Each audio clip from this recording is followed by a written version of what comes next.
Ya vamos a dar inicio, ¿sí? Vamos a transmitir.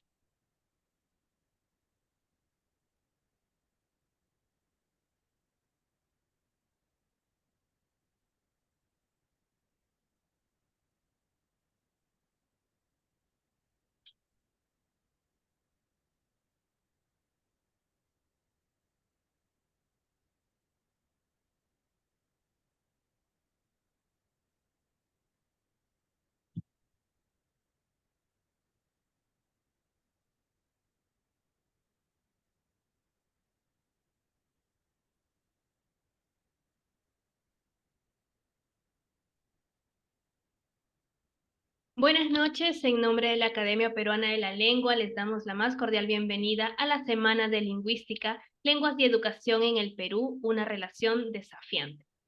A continuación, la doctora Virginia Zavala brindará la conferencia El lenguaje como práctica social, consecuencias para repensar la diversidad lingüística en la educación. Virginia Zavala es profesora de Sociolingüística de la Pontificia Universidad Católica del Perú. Sus investigaciones abordan la problemática del lenguaje, la educación y la desigualdad desde una perspectiva etnográfica, discursiva e interdisciplinaria. Ha escrito sobre políticas lingüísticas, educación intercultural bilingüe, ideologías lingüísticas, lenguaje y raza, literacidades académicas, activismo quechua, entre otros temas. Ha publicado numerosos trabajos tanto en español como en inglés y ha sido profesora visitante en universidades de Estados Unidos, Latinoamérica y Europa. Actualmente es coeditora general de la revista Journal of Social Linguistics. Adelante, maestra. Buenas noches a todos y todas. Primero quiero empezar agradeciendo a la Academia de la Lengua por esta invitación. Estoy muy contenta de estar aquí con todos ustedes compartiendo eh, algunas cosas importantes para pensar el tema del lenguaje en el proceso educativo. Lo que voy a compartir con ustedes es parte de un trabajo que hicimos en equipo para el Ministerio de Educación. Hicimos unos fascículos para la enseñanza de las competencias comunicativas para contribuir a la formación disciplinar de los docentes. ¿Sí me escuchan bien, no? ¿Sí? Ok. Esos fascículos, que son varios y se hicieron como parte de un equipo, están colgados, los han colgado de manera reciente en la plataforma Perú Educa, así que ahí también se amplían algunas cuestiones que voy a compartir con ustedes hoy. Ok, voy a compartir la pantalla, las PowerPoint, digo. A ver, ok. Entonces, voy a empezar diciendo que la enseñanza del lenguaje en el proceso educativo ha pasado, como todos saben, por diferentes enfoques a lo largo del tiempo, en parte influida por los cambios en la propia disciplina de los estudios del lenguaje. Sin embargo, no siempre las transiciones entre un enfoque y otro se desarrollan de manera fluida. Lo común es más bien que coexistan diversos paradigmas de manera simultánea y esto obviamente puede confundir no solamente a los docentes, sino a todos. Ya hace bastante tiempo, ay, ¿cómo se pasa? Uy, ahí está. Hace bastante tiempo los enfoques comunicativos de enseñanza del lenguaje surgieron a partir de cambios importantes en la disciplina de la lingüística y en cómo se teoriza el vínculo entre el lenguaje y la sociedad. Desde la década de 1970 ocurrió un vuelco en relación al objeto de estudio de una gran parte de la disciplina, que supuso transitar de la gramática al uso de los recursos lingüísticos en la vida social. Así, la enseñanza pasó de enfocarse exclusivamente en las formas del lenguaje al uso de los recursos lingüísticos en actividades comunicativas, desde la idea de que siempre usamos el lenguaje con miras a lograr ciertos propósitos, y que son estos propósitos y no las estructuras lingüísticas los que finalmente guían el uso del lenguaje por parte de las personas. Este está como en la base, ¿no?, del enfoque comunicativo. Así entonces, la pedagogía del lenguaje dejó de estar dominada por una visión de la lengua como un objeto, una estructura o un sistema abstracto ubicado en la mente de una comunidad de hablantes y compuesto por reglas gramaticales e ítems de vocabulario.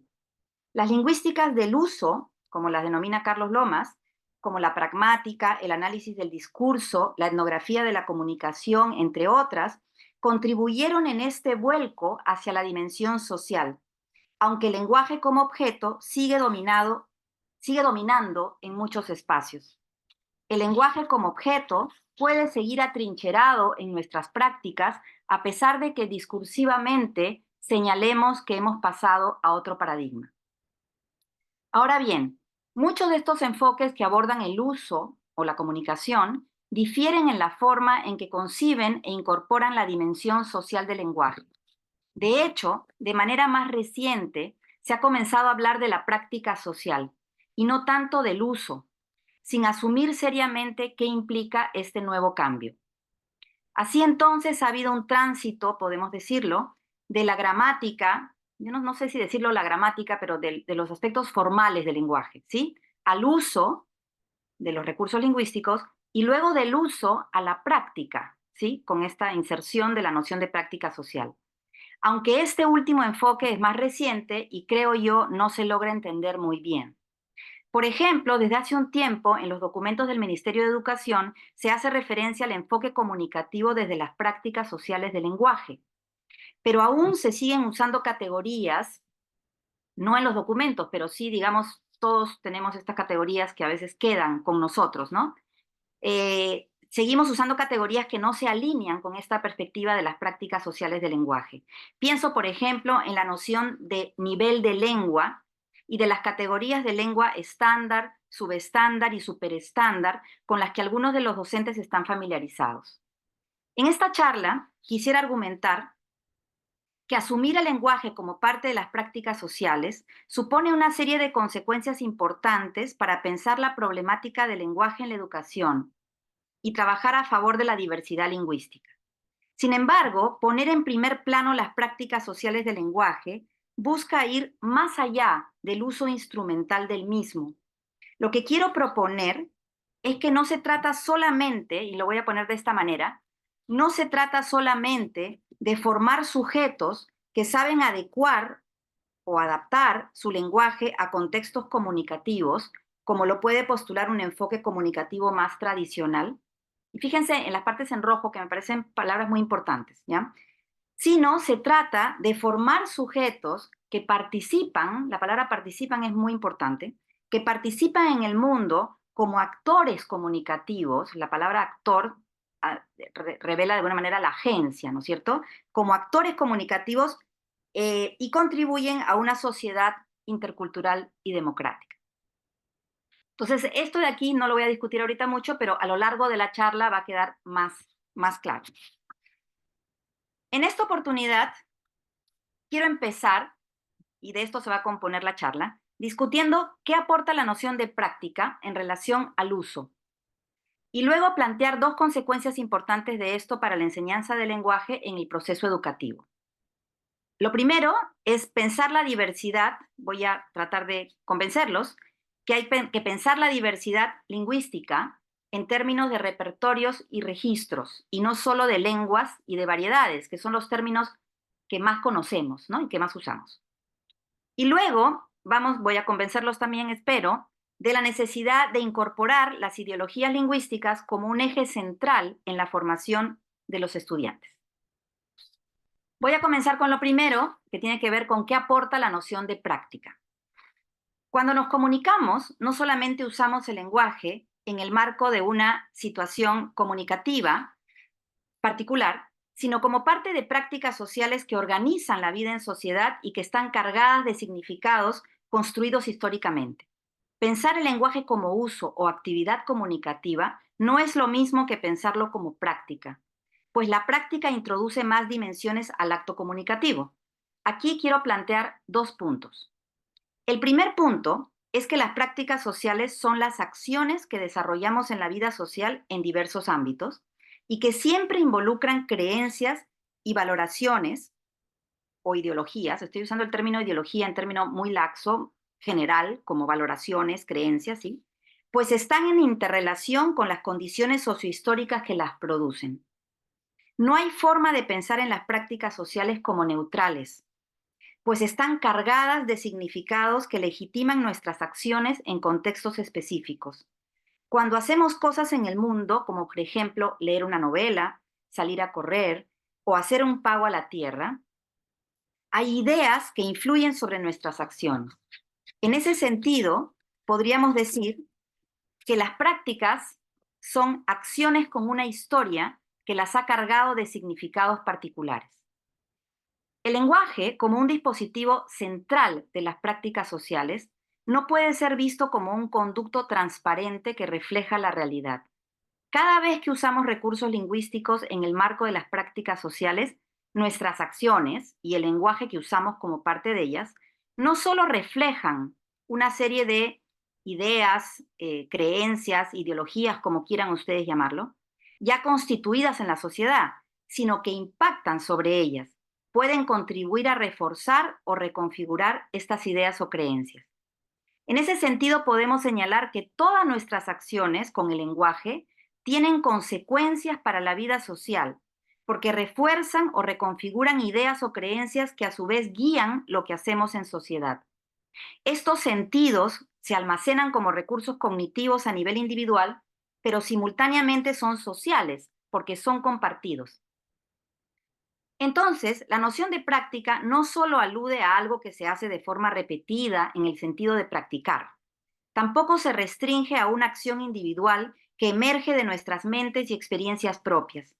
La práctica constituye una acción impregnada de creencias y valoraciones compartidas socialmente, que trascienden la acción desarrollada en una situación particular.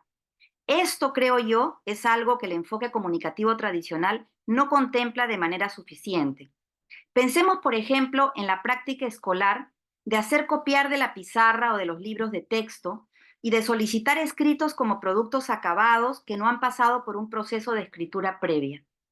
Ambas prácticas constituyen acciones que se desarrollan en la escuela en situaciones específicas, pero que se conectan con sentidos sociales que se han construido históricamente, que circulan más allá de estas situaciones y que las legitiman. Pero nuestras acciones también pueden contribuir a transformar las ideologías o las creencias que estructuran la sociedad. Por ejemplo, si los maestros se van alejando de la práctica de la reproducción del conocimiento a partir de la copia y fomentan que los estudiantes lo construyan con agencia y creatividad, esto eventualmente puede ir transformando las ideologías en relación a lo que significa aprender, ser un buen estudiante y producir conocimiento en la institución escolar. Asumir todo esto es importante para lograr varias cosas con los estudiantes, para que los estudiantes sean actores comunicativos que toman decisiones sobre cómo comunicarse en sociedad, para que interpreten críticamente las maneras de usar el lenguaje en diferentes espacios, y esto tiene que ver con todo lo que se conoce como lectura crítica, ¿no? Y para que sepan que su propio uso del lenguaje siempre tiene consecuencias en la vida social. Los educandos deben saber que no todos los sentidos que construimos con el lenguaje son representaciones igualmente buenas en términos éticos y de justicia social. Algunas representaciones impactan sobre una vida buena para todos, pero otras funcionan para privilegiar a algunos y excluir a otros. Un segundo punto sobre la noción de práctica tiene que ver con la noción de participación. Cuando usamos el lenguaje, participamos en prácticas sociales y nos configuramos como tipos de personas. Actuamos en el mundo con todo nuestro ser y no solo con el lenguaje separado de otras dimensiones de la vida. Actuamos con el lenguaje, pero también con nuestros afectos, identidades, vínculos sociales y motivaciones. Cuando usamos el lenguaje, no lo hacemos de forma instrumental, solo para lograr algo con un propósito inmediato, sino porque queremos participar en comunidades y sentirnos miembros legítimos de ellas. Piensen, por ejemplo, en un grupo de gamers, ¿ya? Que están participando en una comunidad, ¿no? Y que usan el lenguaje en función a la identidad que quieren desplegar en esa comunidad. Al usar el lenguaje de una manera particular, también buscamos que otros nos vean de ciertas formas en el marco de un contexto específico. G, por ejemplo, es un autor que señala que el lenguaje nos sirve para decir, pero también para hacer y también para ser. Todo esto se alinea con una perspectiva sociocultural del aprendizaje para la cual aprender significa participar socialmente en comunidades, haciendo lo que otros miembros legítimos hacen en actividades sociales y no solo internalizar información del mundo de forma individual. En términos pedagógicos, esto supone planificar actividades para que los estudiantes desarrollen acciones, participen con otros y aprendan, y que los docentes no se limiten a transmitir o entregar aprendizajes como si fueran productos acabados. Este hacer también incluye un uso específico del lenguaje a nivel de la pronunciación, vocabulario, patrones de discurso, etc. Sigan pensando, por ejemplo, en los gamers, ¿no? Sobre qué significa hablar como gamer, por ejemplo, ¿no? Y que te reconozcan como gamer en términos de cómo hablas. Así, desde este paradigma, aprender a usar el lenguaje constituye un proceso cognitivo, pero también identitario. Implica convertirse en un tipo de persona o desplegar una identidad en la medida en que se actúa como parte de una comunidad sociocultural. Por lo tanto, no solamente se trata de que los estudiantes aprendan cómo usar recursos lingüísticos según los diversos contextos de una manera automática, sino que se apropien de las identidades vinculadas a las diferentes maneras de usar el lenguaje. Esto significa que el enfoque de la práctica social articula el uso del lenguaje con otros aspectos importantes que a veces no se toman en cuenta, como el sentido de pertenencia y los afectos. Si bien la escuela constituye un contexto institucional que se distancia de la vida real, entre comillas, igual se beneficia de una concepción sociocultural del aprendizaje para motivar más a los estudiantes y generar mejores aprendizajes. Esto supone promover el aprendizaje del lenguaje como parte de la participación social y cultural en actividades situadas y no como un objeto abstracto y desconectado de las prácticas sociales. Esta perspectiva sociocultural del aprendizaje se alinea con la generación de oportunidades para que los estudiantes digan, hagan y sean a través del lenguaje, se sientan partícipes con otros en proyectos conjuntos, sean validados en la identidad que despliegan en estos proyectos y entiendan el sentido de la práctica social que conlleva el uso del lenguaje en estas actividades. Voy a pasar a la primera consecuencia, que tiene que ver con pensar la diversidad en términos de repertorios y registros. Si bien buscamos que la enseñanza del lenguaje asuma el lenguaje como parte de las prácticas sociales, muchas veces seguimos usando términos que no se alinean con este paradigma. Un ejemplo de esto es lo que mencioné hace un rato, la noción, por ejemplo, de nivel de lengua y de las categorías de lengua estándar, subestándar y superestándar. Estas nociones atribuyen ciertos recursos de lenguaje, por ejemplo, el término aiga o bro o enantes, por ejemplo, atribuyen estos recursos a un nivel de lengua, podemos decir, subestándar, ¿no es cierto? De una forma estática y descontextualizada, sin considerar que adquieren distintos significados dependiendo de las prácticas sociales donde se inscriben y las comunidades donde se utilizan. Uno le puede decir, por ejemplo, a un gamer que la forma en que usa el lenguaje es subestándar, pero eso no importa mucho porque en el marco de esa comunidad tiene sentido, ayuda a esos participantes a desplegar identidades en el marco de esa comunidad y lograr ciertos propósitos en el marco de esa comunidad. Durante mucho tiempo hemos limitado la problemática, creo yo, de la diversidad lingüística en la educación a la multiplicidad de lenguas y variedades que usan los estudiantes. Por ejemplo, hemos limitado el tema de la diversidad lingüística a la educación intercultural bilingüe o al caso de poblaciones multilingües, ¿no? Creo que si bien estas categorías son un punto de partida para pensar en la diversidad lingüística, no son suficientes. De hecho, la noción de lengua y también la de variedad o de dialecto, si quieren, son construcciones sociales muy abstractas que remiten a estructuras lingüísticas desvinculadas de lo que las personas hacen con el lenguaje en actividades sociales concretas. O sea, los términos son útiles para otras cosas, pero están desvinculadas de las prácticas lingüísticas de los estudiantes. En el mejor de los casos, conectan a las personas a espacios geográficos o a características demográficas, pero no a su participación en la vida social. Además, la noción de lengua, ya no sé dónde estoy porque un ratito, espérenme un segundo que algo ha pasado. Ay, ay, ay, ya. Ok, sigo. Entonces, Estamos diciendo que la noción de lengua y de variedad se restringen además a aspectos gramaticales y no incluyen recursos pragmáticos, discursivos o paralingüísticos, y tampoco recursos semióticos que no sean verbales. Para pensar la problemática del lenguaje en la educación, creo que necesitamos otras categorías que den mejor cuenta de la diversidad lingüística y también de las ideologías que siempre la suturan, ¿no? La amarran, digamos, la constituyen en ciertas dinámicas. Limitar la discusión a si los estudiantes dominan o no el castellano, entre comillas, que es muy abstracto, ¿no? O el castellano estándar también, no ayuda a aprender la problemática en toda su complejidad. Sobre la base de la bibliografía contemporánea, quiero proponer que pensemos la diversidad lingüística y la importancia de tomarla en cuenta en la educación, no solamente en función a lenguas y a variedades o a dialectos, sino en función a repertorios comunicativos y registros, pues se alinean mejor al paradigma del lenguaje como parte de las prácticas sociales. Entonces, es importante partir de la idea de que los hablantes contamos con un repertorio comunicativo que vamos construyendo a lo largo de nuestra vida y que utilizamos de maneras orales, escritas y o señantes. Este repertorio comunicativo, que es único y diferente para cada uno, yo tengo el mío que voy construyendo, ¿no es cierto? Y otros tienen el suyo, incluye todos los recursos que usamos para comunicarnos y dar sentido a nuestra experiencia. Podemos pensar en nuestro repertorio como si fuera una caja de herramientas, con recursos lingüísticos, pero también no lingüísticos.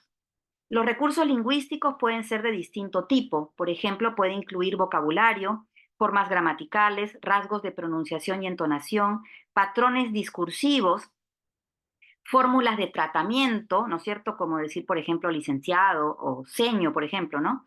Convenciones asociadas a géneros discursivos, como aquellas vinculadas con las batallas de rap o una crónica periodística, y hasta elementos de otras lenguas. Nuestro repertorio comunicativo también puede integrar elementos de otras lenguas. Por ejemplo, yo puedo hablar en castellano, ¿no es cierto?, desde mi repertorio, pero puedo decir en algunos momentos achachao, por ejemplo, del quechua, o puedo decir oh my goodness, del inglés, por ejemplo. La idea es que estos recursos lingüísticos se combinan siempre con otros no lingüísticos, como gestos, miradas o movimientos del cuerpo, que también utilizamos para producir significados cuando interactuamos con otros en el desarrollo de prácticas sociales. Sería importante que los docentes sean conscientes de la caja de herramientas que traen los educandos al proceso educativo y cómo estos van ampliándola y enriqueciéndola durante su formación. Ahora, esta caja de herramientas no está integrada solo por herramientas o por recursos lingüísticos. Esta caja contiene tres aspectos. Un aspecto son los recursos lingüísticos. Otro aspecto es un conocimiento sobre cómo y dónde usarlos en las diferentes actividades comunicativas. Y un tercer aspecto son las valoraciones, las ideas sobre los recursos lingüísticos que hemos construido e internalizado a lo largo de interacciones con otros durante nuestra vida. Un ejemplo, ¿no? Una persona puede tener en su repertorio el conector discursivo no obstante. Yo me acuerdo alguna vez que una persona que entró a la universidad me dijo que nunca había escuchado la palabra no obstante y que la había aprendido recién en la universidad, o sea, no era parte de su repertorio comunicativo, ¿no? Entonces, una persona, este es un ejemplo, puede tener en su repertorio el conector discursivo no obstante, saber que se usa en contextos formales o académicos y reconocer que se asocia a una persona educada, por ejemplo. Además, le otorga un valor positivo. También esta persona o otra persona puede tener la forma que pro, por ejemplo. No es una forma que está en mi repertorio comunicativo, pero está en el repertorio comunicativo de otras personas. Puede ser consciente de que se suele utilizar entre pares en contextos informales y reconocer su asociación con la juventud de cierta clase social. Así entonces, el repertorio comunicativo no solo es una lista de recursos lingüísticos. Además de contar con una serie de recursos, las personas sabemos qué elementos se conectan con qué contextos, interlocutores y relaciones sociales. También asociamos los recursos a ciertos significados sociales, valoraciones y afectos. Quiero volver a repetir que todos los estudiantes llegan a la escuela con un repertorio comunicativo que revela una trayectoria biográfica y una socialización preescolar única, un repertorio comunicativo que han construido a partir de su participación en prácticas sociales particulares. Eso es fundamental, que lo que yo tengo en mi repertorio comunicativo revela el acceso que yo he tenido a diferentes prácticas sociales a lo largo de mi vida. Ahora, los diferentes elementos de nuestro repertorio comunicativo se organizan alrededor de registros que vamos adquiriendo a lo largo de nuestra vida. Muchos de ustedes han escuchado la palabra registro. ¿Por qué? Porque en la historia de la lingüística, esta noción de registro se ha entendido de forma clásica como una variedad de lengua que responde a un contexto comunicativo formal o informal. Así lo entendemos muchos de nosotros. Hay muchos autores en la historia de la lingüística que han hablado de registro en ese sentido.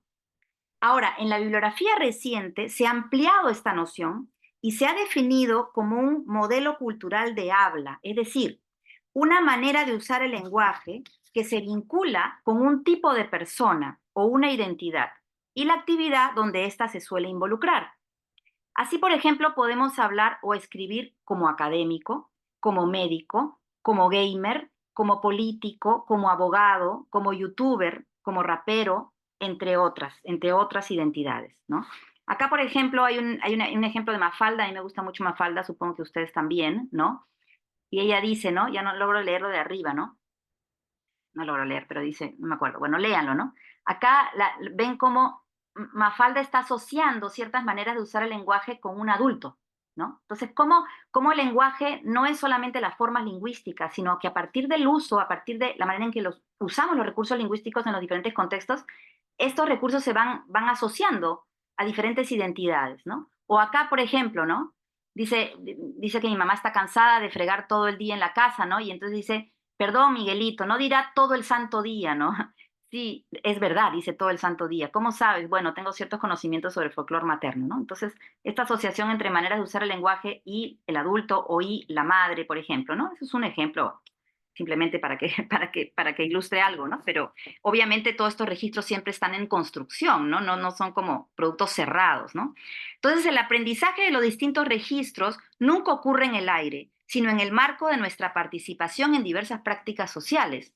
O sea, no aprendemos nunca registros como, no sé, pues con una pizarra y con un plumón y a ver, aprende tal registro. No, aprendemos los registros participando en la vida social. Entonces, igual pensemos en el registro escolar, del lenguaje escolar, ¿no? Que también debería, digamos, tendría mucho más resultados si lo aprendiéramos como parte de la participación en prácticas sociales, ¿no?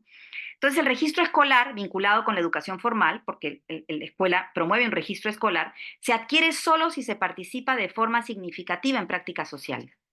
Todas las personas manejamos un número finito y restringido de registros que van cambiando a lo largo del tiempo. Contamos con registros que podemos producir con fluidez, otros que entendemos pero no podemos producir, e incluso muchos que solo podemos reconocer, pero ni entender ni producir. Todos los estudiantes manejan varios tipos de registros fuera y dentro de la escuela, pues participan en diversas prácticas sociales con otros.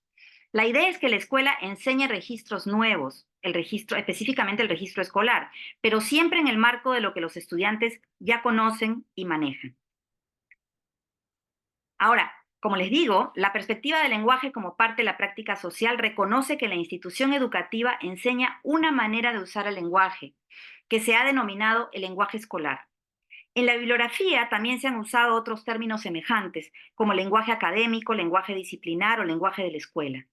Todas estas denominaciones hacen referencia al lenguaje empleado en los textos de la educación secundaria, al lenguaje utilizado en el aula para la enseñanza, al lenguaje de las evaluaciones escolares y al lenguaje típicamente asociado a estructuras de poder en la sociedad. Cuando los docentes hacen alusión a un tipo de lenguaje con capital cultural, ¿no es cierto?, usando la noción de Bourdieu, se refieren precisamente a esa manera de usarlo. La forma en que usamos el lenguaje cuando enseñamos en el aula o el lenguaje de los textos educativos no se parece al lenguaje que usamos en nuestros hogares, con la familia o en conversaciones de WhatsApp con nuestros amigos. Entonces, en la escuela no se enseña el castellano, entre comillas, el inglés o el quechua, sino una manera específica de usar el castellano, el inglés o el quechua. Este registro escolar equivale a un conjunto de recursos lingüísticos y también no lingüísticos que se asocian con la escuela, con las identidades desplegadas en ella y con las creencias sobre el lenguaje y el conocimiento que se han producido históricamente en este contexto institucional. Sabemos que en la escuela los docentes podemos promover una multitud de usos y habilidades con el lenguaje que no se restringen a este lenguaje escolar. Sin embargo, la fuerte presencia que tiene este tipo de lenguaje en las instituciones educativas de todos los contextos del mundo es indudable. La enseñanza explícita y el aprendizaje significativo del lenguaje escolar no solamente garantiza el acceso a los contenidos y al desarrollo conceptual en la educación secundaria, sino que también promueve una mejor transición a la educación superior. Yo no tengo tiempo de dar detalles sobre esto. Hay bibliografía sobre esto. En los fascículos que hemos hecho hay más detalles también. Pero bueno, básicamente quiero poner sobre la mesa la noción, ¿no? Esta manera de usar el lenguaje integra una serie de convenciones que a veces se dan por sentadas y que no se enseñan explícitamente, aunque sí se evalúan. Ese es el problema. Como muchas veces los docentes no suelen ser conscientes de estas convenciones, porque tampoco se suelen abordar en la formación docente, los estudiantes no las aprenden o en el mejor de los casos se las arreglan para adquirirlas como pueden, a partir de una experiencia de inmersión que muchas veces puede ser frustrante. La idea es que los docentes se vuelvan conscientes de estas convenciones para enseñarlas de forma explícita y asegurar su acceso por parte de todos los estudiantes. La investigación ha mostrado que el desarrollo del lenguaje no se circunscribe a los primeros años de vida. De hecho, en todo el proceso educativo, los estudiantes deben enfrentar nuevos desafíos en relación al lenguaje para poder aprender en todas las áreas. Por ejemplo, para aprender en el área de matemáticas o en ciencia y tecnología, los estudiantes también tienen que hablar, leer y escribir en un registro escolar, que incluye vocabulario propio de estas áreas. Puede suceder, por ejemplo, que un estudiante sepa hacer un ejercicio de matemáticas perfectamente, pero no entienda muy bien la consigna que lo antecede, pues esta incluye términos abstractos como tendencia o postulado, oraciones largas y complejas y verbos causales que establecen relaciones lógicas difíciles de asimilar. El éxito del estudiante en el área de matemática exige el manejo de las formas de decir en la disciplina de la matemática, que no solo incluye vocabulario específico del área, sino un lenguaje escolar que atraviesa el proceso educativo. Ahora, muchas intervenciones educativas se han concentrado en aumentar el vocabulario de los estudiantes o en activar sus saberes previos como estrategias centrales para mejorar sus niveles de comprensión lectora. De esta manera han desatendido otras habilidades lingüísticas que se requieren desarrollar en los estudiantes para aprender en la escuela. El lenguaje escolar no se reduce a aspectos de vocabulario o incluso de gramática. Quisiera repetir que estamos ante un registro, es decir, un conjunto de recursos discursivos y léxico-gramaticales que deben asumirse en el marco de la participación social y cultural de los estudiantes en la vida académica. El problema, como les decía, es que este registro no suele enseñarse, aunque sí evaluarse. Acá hay una cita de Ávila y Navarro que a mí me parece interesante. Ellos dicen, este lenguaje constituye en general una expectativa implícita por parte del sistema. Se considera que un texto mejor escrito utiliza este lenguaje, pero usualmente ni se lo solicita de manera explícita, ni mucho menos se lo enseña de este modo. Además de la noción de repertorio comunicativo y registro, una noción que se alinea con el enfoque del lenguaje como parte de la práctica social es la de género discursivo, que aparece mucho también en los documentos de política educativa del Ministerio de Educación. Los géneros discursivos son las clases recurrentes de textos más o menos estables que se asocian a actividades sociales particulares y que las personas son capaces de reconocer. Por ejemplo, un informe de laboratorio, un artículo académico, una entrevista política en la televisión, un debate en el Congreso de la República, una historia médica, un resumen de una lectura para la escuela, una sentencia o una transacción comercial en una tienda. Los géneros discursivos en una sociedad son potencialmente infinitos, pues siempre están cambiando y van emergiendo nuevos a lo largo de la historia. Por ejemplo, los tutoriales en el mundo virtual o los story time en TikToks, que yo no sé bien qué son géneros bastante nuevos. Los géneros se parecen a los tipos, fíjense, eso también es bien interesante, ¿no? Los géneros se parecen a los tipos textuales, que utilizamos para enseñar a escribir en la escuela, como los textos expositivos, narrativos o argumentativos. Todos los docentes estamos más familiarizados con los tipos textuales, ¿no es cierto? Sin embargo, a diferencia de los tipos textuales, los géneros discursivos están mejor contextualizados, tienen un propósito más claro, suelen vincularse con ciertos temas y cuentan con un hablante y un oyente más delimitados. Entonces, los tipos textuales son útiles para delimitar la estructura y la secuencia de los textos, ¿no es cierto?, a manera de una tipología textual, pero son muy abstractos, ¿no? Entonces, los géneros discursivos se alinean mejor con una perspectiva del lenguaje como práctica social, ¿sí? Porque aterrizan mejor en lo que hacemos con el lenguaje en contextos específicos. Entonces, uno de los retos de la enseñanza del lenguaje en la escuela es precisamente lograr que los estudiantes se apropien de nuevos registros y géneros para participar de nuevas prácticas sociales, ¿no? La escuela debe enseñar explícitamente géneros poderosos, como los más académicos, obviamente, pero también dar rienda suelta a la creatividad de los estudiantes a partir de otro tipo de géneros más cercanos a sus vidas y obviamente también de la literatura. Por ejemplo, se pueden promover géneros multimodales, y una serie de cosas, ¿no es cierto? También se pueden fomentar que los estudiantes produzcan textos combinando géneros de formas complejas, novedosas. Después de todo, sabemos que los géneros discursivos no son formatos fijos que hay que aprender de manera automática, sino que siempre están abiertos al cambio a partir de la creatividad de las personas.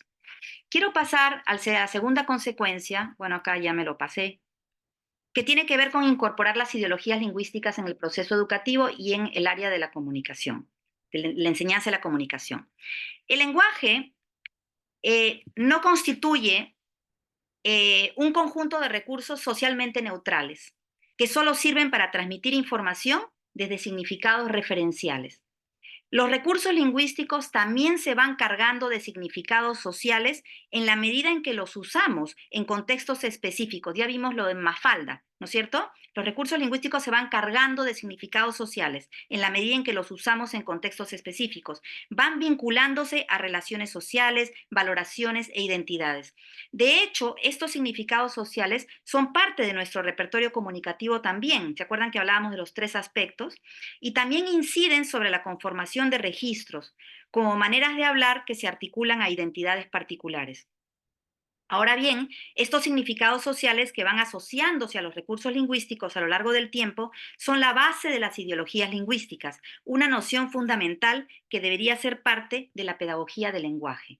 Aquí quiero mostrar algunas cosas de cómo los recursos lingüísticos o hasta lenguas completas se van asociando a estos significados sociales, ¿no? O por ejemplo aquí, solamente para que vean, ¿no? Cómo hay una construcción del habla conera, por ejemplo. Esto es una construcción social, ¿no? No estamos diciendo que exista el habla conera, pero fíjense, ¿no? En ningún momento, a menos conero, dice, en ningún momento escuché un habla mano, yara causa, qué abuso manito, etcétera. Luego, por ejemplo, hay una construcción también del habla pituca, entre comillas, todo eso, ¿no? Entonces, como se dice, por ejemplo, que la típica, ahí dice, ¿no? La típica de pitucos que no pronuncian la S al final de la sílaba, yo venía de una escuela, dice, ¿no? O esto que está a la derecha, dice, cómo que, me tiene podrida esa muletilla de los pitucos calabazas, dice, ¿no? Entonces, fíjense cómo es interesante, ¿no? Cómo se van asociando los recursos a tipos de personas con características peyorativas, ¿no es cierto? Y esto contribuye obviamente a la discriminación, ¿no? Las ideologías lingüísticas constituyen ideas sobre aspectos del lenguaje en las que se asocian formas lingüísticas particulares con características específicas de grupos sociales. Así, por ejemplo, se crea una conexión, podemos pensar, entre la forma, es un ejemplo, ¿no?, de tratamiento OLI y mujeres jóvenes de clase alta, o entre la alternancia de vocales con campesinos quechohablantes de zonas rurales, o entre el pronombre ellas con feministas universitarias. Pero más allá de esta simple y aparentemente inocente conexión entre formas lingüísticas y características sociodemográficas de grupos sociales, ocurre algo más. Se racionaliza una manera de ver la realidad con fuertes valoraciones, muchas de ellas negativas, sobre estos grupos sociales, que se llega a percibir como un hecho objetivo o una realidad incuestionable. En relación con estos ejemplos, se puede llegar a decir, por ejemplo, que todos los que dicen Oli son mujeres frívolas, lo cual es falso, ¿no? Todos los que alternan las vocales son menos inteligentes que los que no lo hacen. Y todos los que dicen ellas son feminazis radicales con poca autoestima. Estoy tratando de poner sobre la mesa los estereotipos, ¿no? Las ideologías lingüísticas construyen diferencia lingüística que se proyecta en una diferencia social. Así, por ejemplo, se establece una distinción entre los que alternan las vocales y los que no, o entre los que usan lenguaje inclusivo y los que no. Y se asume que a cada grupo le corresponde necesariamente una serie de características. Sabemos, sin embargo, que usar una forma lingüística no supone ser de una manera específica. No es difícil darnos cuenta de que estas diferencias se crean a partir de generalizaciones, estereotipos, simplificaciones y reducciones de la realidad sobre las que los educandos deberían reflexionar con sus docentes. A pesar de lo anterior, hasta ahora la pedagogía del lenguaje no ha incorporado la noción de ideología lingüística en el proceso educativo. La escuela no la ha tomado en cuenta de forma suficiente en los enfoques que han primado sobre la enseñanza del lenguaje y la comunicación. Sin embargo, analizar las ideologías lingüísticas en torno al lenguaje resulta relevante para que los estudiantes comprendan mejor el rol que el lenguaje cumple en la vida social. Es necesario para que los estudiantes deconstruyan las creencias naturalizadas sobre el lenguaje y sus hablantes y asuman una posición crítica en relación con aquellas valoraciones en torno al lenguaje que pueden ser excluyentes o discriminatorias. El antropólogo lingüista Michael Silverstein tiene una noción muy interesante que él denomina el hecho lingüístico total. Y dice que esto estaría integrado por tres elementos que están acá. Están en inglés, pero está fácil. Los tres elementos serían los siguientes. Las formas lingüísticas o la estructura formal que está ahí, que sería la gramática y el vocabulario. La manera en que los hablantes usan estas formas para comunicarse, o sea, el aspecto de la comunicación o el uso, que ahí aparece como actividad. Y las valoraciones, las reflexiones, ideas o creencias que generan los hablantes tanto sobre las formas como sobre prácticas comunicativas específicas, y él lo denomina ideología. Es muy interesante esto, porque los tres elementos se retroalimentan entre sí y no pueden pensarse por separado. Así, por ejemplo, las valoraciones peyorativas o las ideologías lingüísticas en torno a ciertas formas podrían hacer que éstas dejen de ser usadas en ciertos contextos. Y de hecho la historia de la lengua lo ha evidenciado, ¿no? O también la forma en que se usan los recursos lingüísticos en contextos comunicativos inciden sobre las ideologías lingüísticas que se van construyendo. O sea, si yo uso, por el amor de Dios, ¿no es cierto?, como madre, ¿no? Y este uso repetitivo comienza a construir una ideología lingüística también a partir de ese uso, ¿no? En ese sentido, no trabajar las ideologías lingüísticas en el proceso educativo implicaría obviar una dimensión fundamental del hecho de ser lenguaje.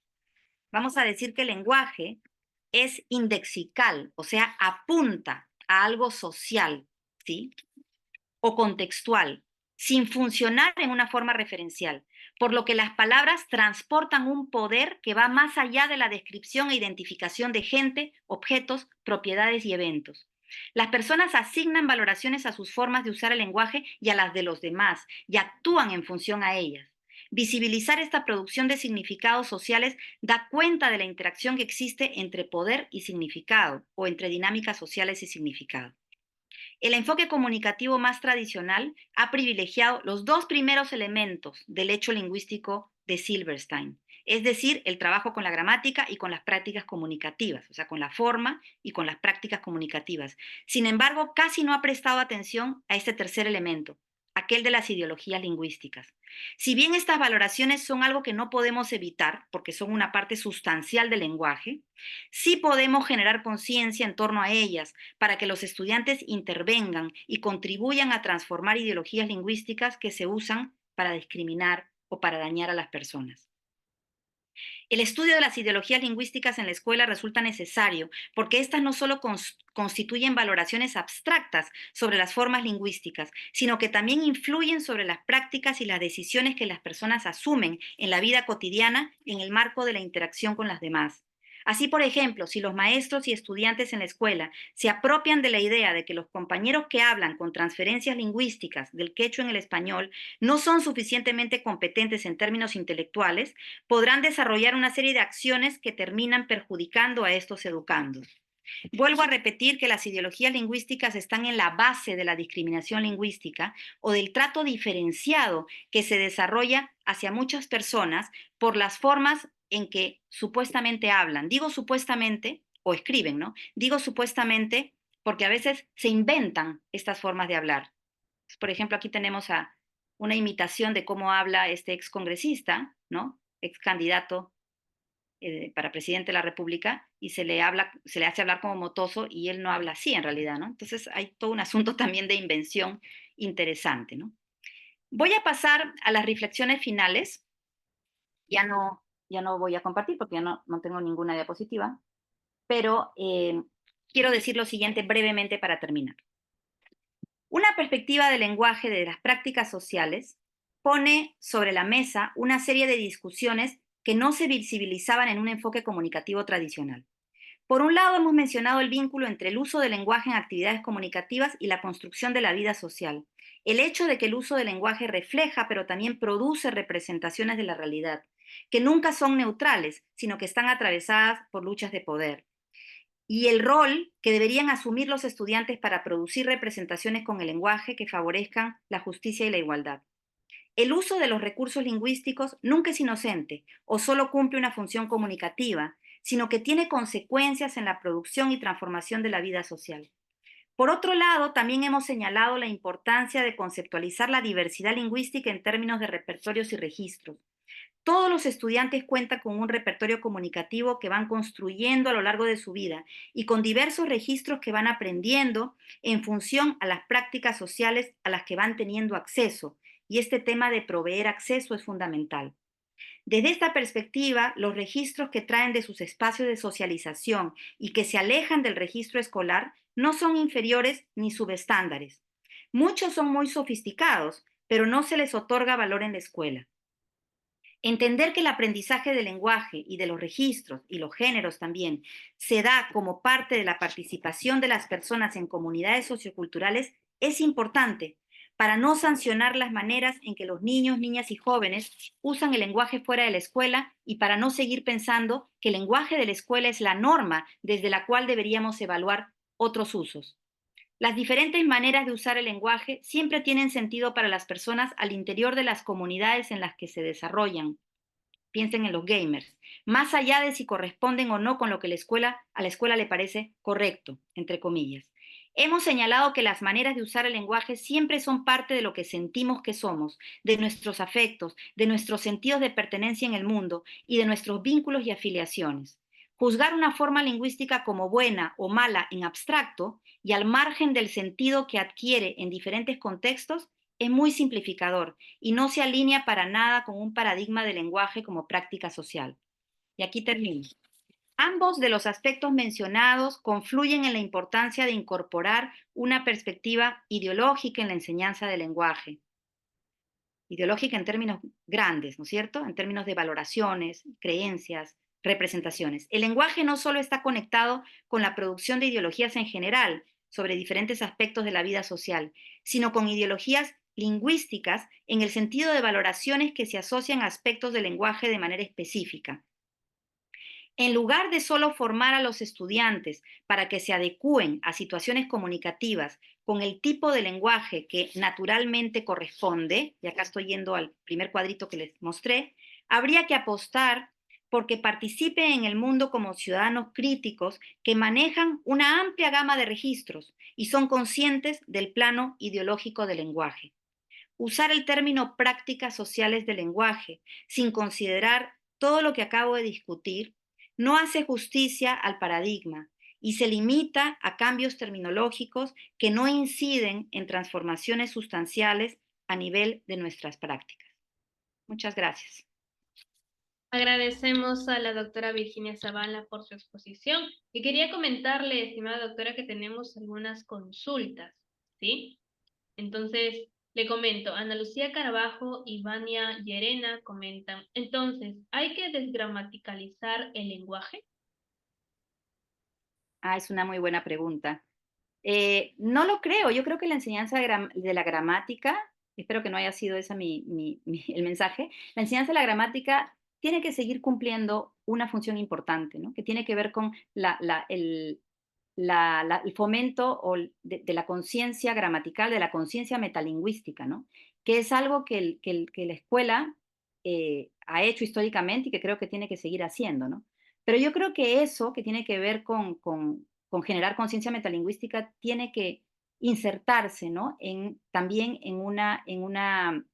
em, en un enfoque, ¿no es cierto?, de lenguaje como práctica social, ¿no? Entonces uno puede generar conciencia de la gramática, pero no necesariamente enseñando gramática como si fuera no sé, pues un objeto, una cosa, ¿no? Al margen de lo que los estudiantes hacen, ¿no? Y al margen de su participación en las prácticas sociales, ¿no? Entonces yo creo que no se trata de sacar la gramática de la enseñanza del lenguaje, sino pensar en cómo la enseñamos, ¿no? En el marco de este paradigma.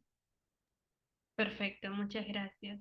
Tenemos una segunda consulta. Rob García Ceballos menciona, el nivel 7 de la competencia lectora en la lengua materna del currículo nacional y vigente dice, reflexiona sobre formas y contenidos del texto y asume una posición sobre las relaciones de poder que éste presenta.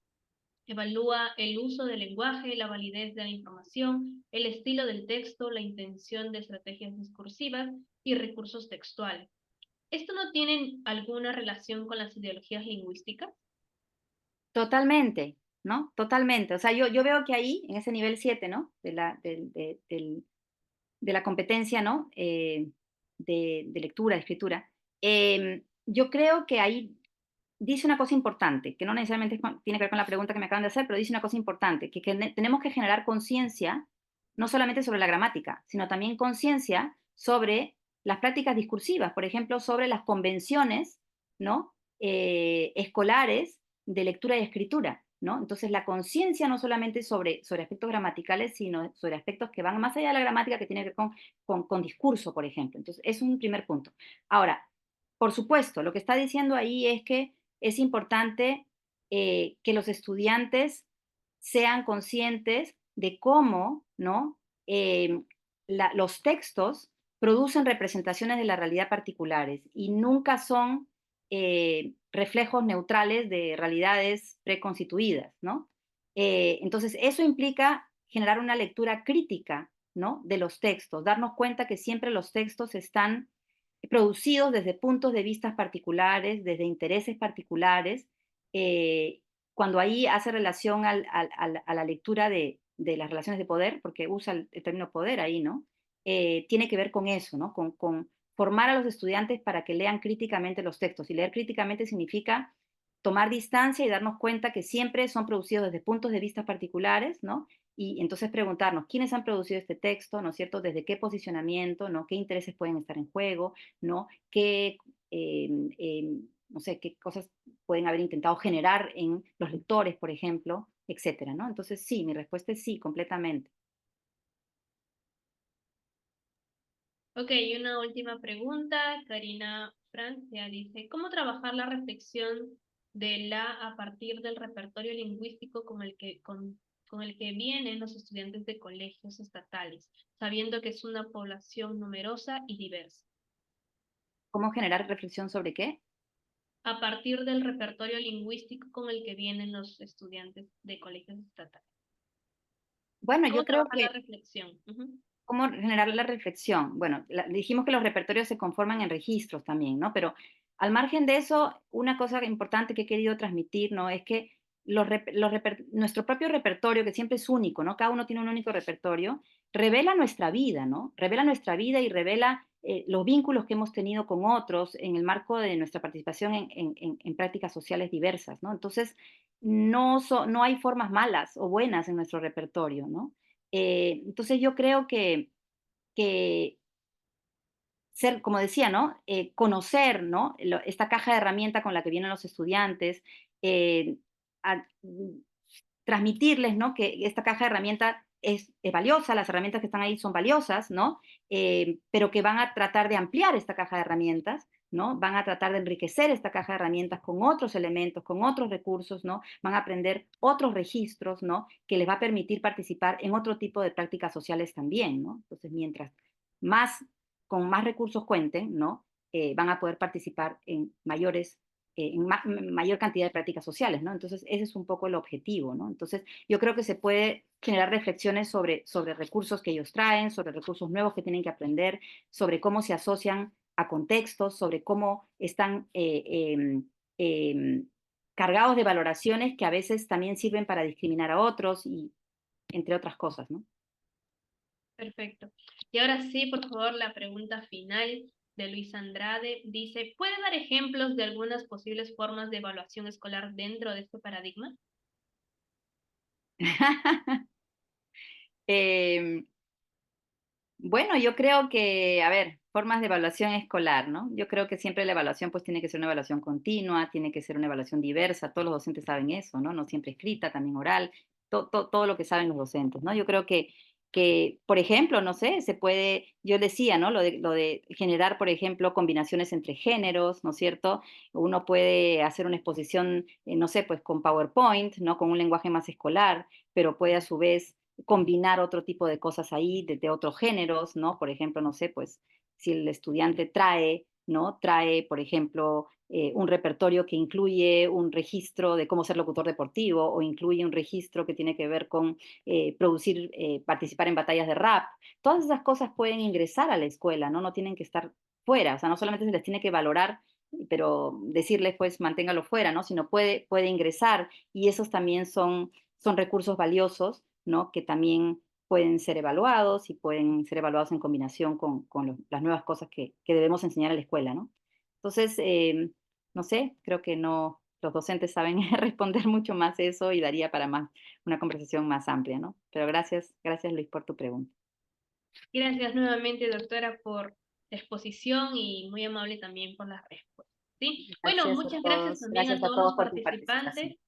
Muchas gracias a todos los participantes por su asistencia. Los esperamos el día de mañana. Vamos a estar toda la semana con las ponencias en la Semana de Lingüística, Lenguas y Educación en el Perú, una relación desafiante. Los esperamos el día de mañana. Muy buenas noches. Muchas gracias. Hasta luego, doctor. Chao, chao, gracias.